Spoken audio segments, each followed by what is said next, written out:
Hey YouTube, try to keep this one under 10 minutes. I recently did a video on 3 essential electrician's tools for the house, for homeowner do-it-yourself repair electrical work. And one of the items that I had featured was the multimeter, in particular this Fluke 117. And I had several people ask me if I would do a review on this particular type of multimeter. I don't know that I can add anything to what's already been said on other YouTube videos, but I'll give it a shot. I can only tell you about my use with it. I'm not a multimeter expert. I'm not an electrician. I'm simply a homeowner who has to do his own work on his own home because I really can't afford to hire an electrician. So essentially this is what I bought to do all the diagnostic, or the majority of the diagnostic work and the checking on my home. It is a Fluke 117. It is meant to be held in the hand because it's very comfortable in the hand. The other Fluke models are rather big and bulky. However, the 114 model, the 115, 116, and 117 all seem to have the same dimensions, in that I think they were meant for field work or to be held in the hand and used, where the other ones I think are more desktop oriented because of their size and their features as well. However, this one features things that an electrician would likely use. One of the things is, if you can see at the bottom, it says volt alert. Well, if you have a non-contact voltmeter or volt tester, it's the same thing. I'll have to move this camera so give you a demonstration. You can see how sensitive it can be under the high setting. That's beeping is indicating that there is some power. As it gets closer to the receptacle, it shows you that there is some power running through that. Now if I hit the range to the low, it has a range button on the meter that gives you high and low. The low setting is not so sensitive, so if you wanted to test a particular outlet, or if you needed to get close to some wires without it going off too far away so that you can identify the wires that you're trying to test, or the receptacle, it'll allow you to get closer, right up to about an inch, which is about where some of your sensitive non-contact voltage testers end up. The non-contact voltage tester that I have, it's also by Fluke, and it is not very sensitive, which is good because it enables me to get right up to probe an outlet, receptacle that is, or a switch or anything to see if there's power running through it. So that's one of the features that I think this has that makes it very useful for the household. The others would be this auto V function that you can see there. It kind of identifies automatically if you're going to use this in an application where you were going to use the probes for DC and AC current. So you can see in this meter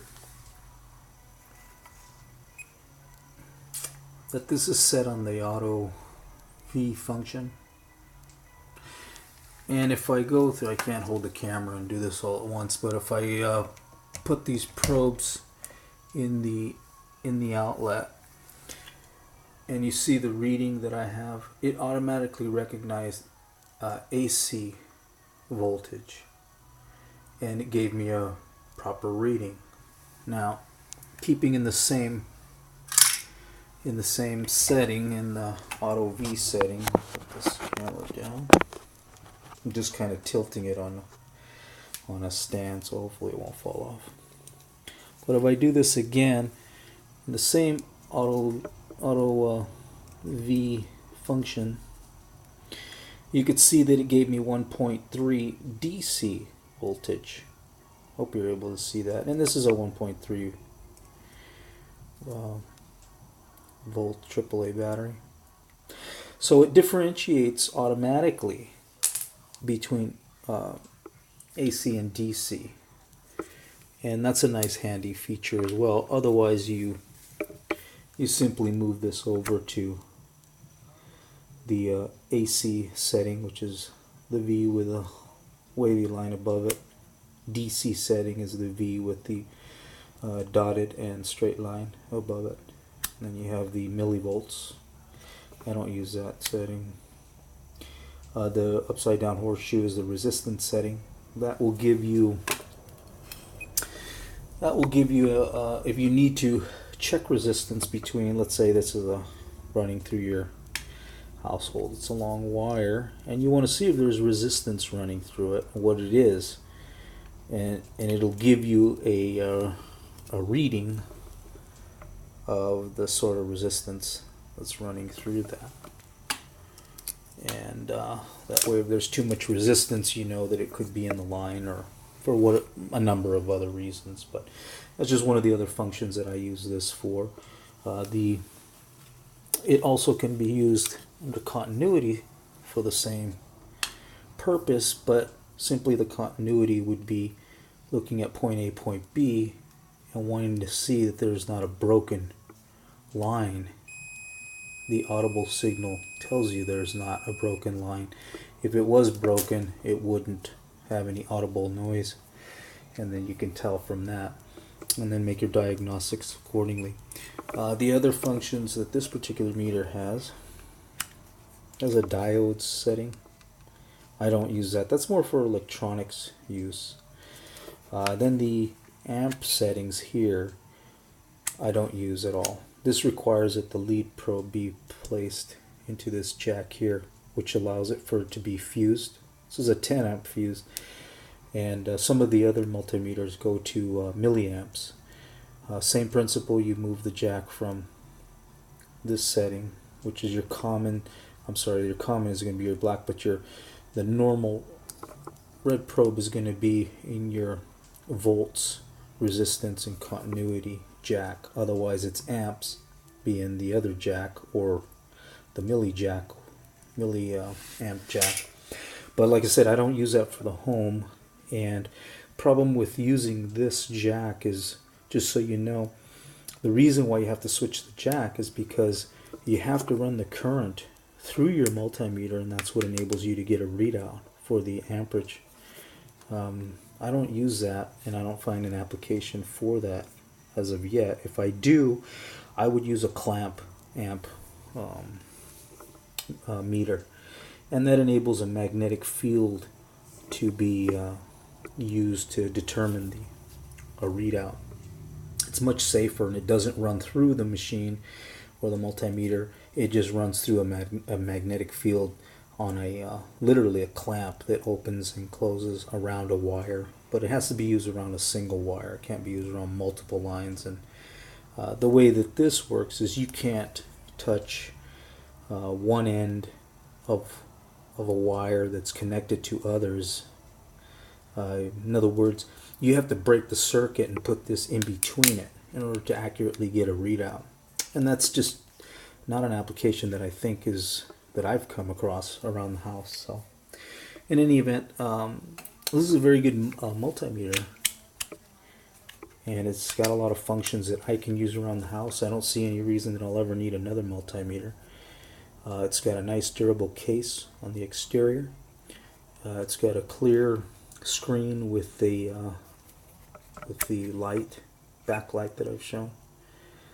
The probes that it comes with, they're not these. These are aftermarket silicone probes that are still by Fluke. But the other ones that come with it are fine, except they are of non-silicone wire. They're just a plastic coated wire, but they're very good.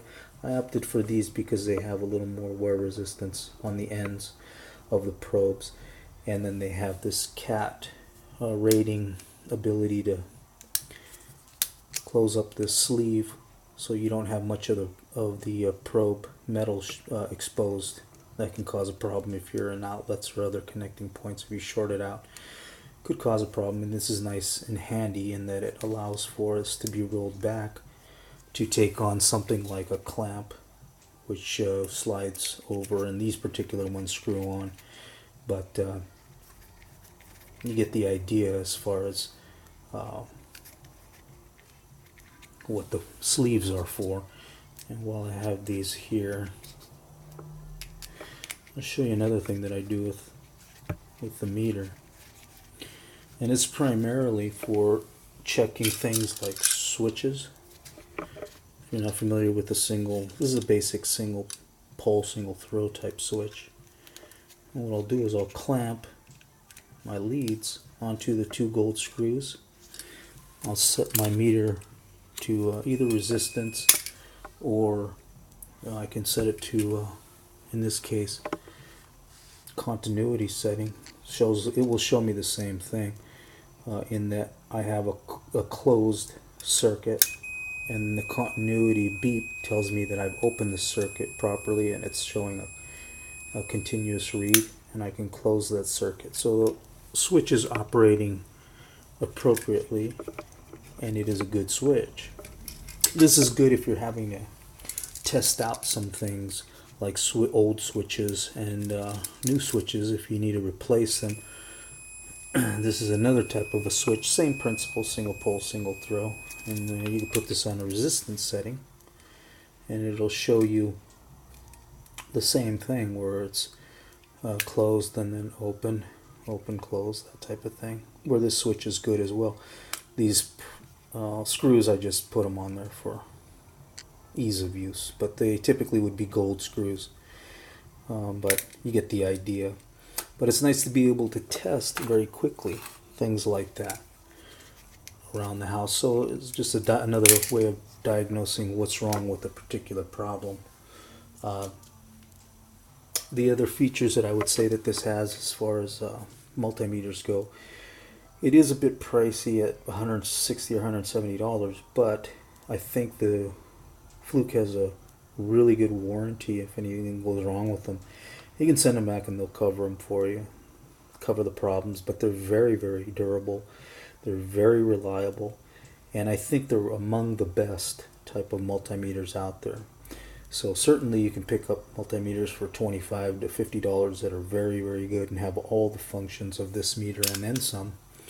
But I just chose to go with the Fluke because it's well established in the company. They are very, very highly rated if you go online to check them.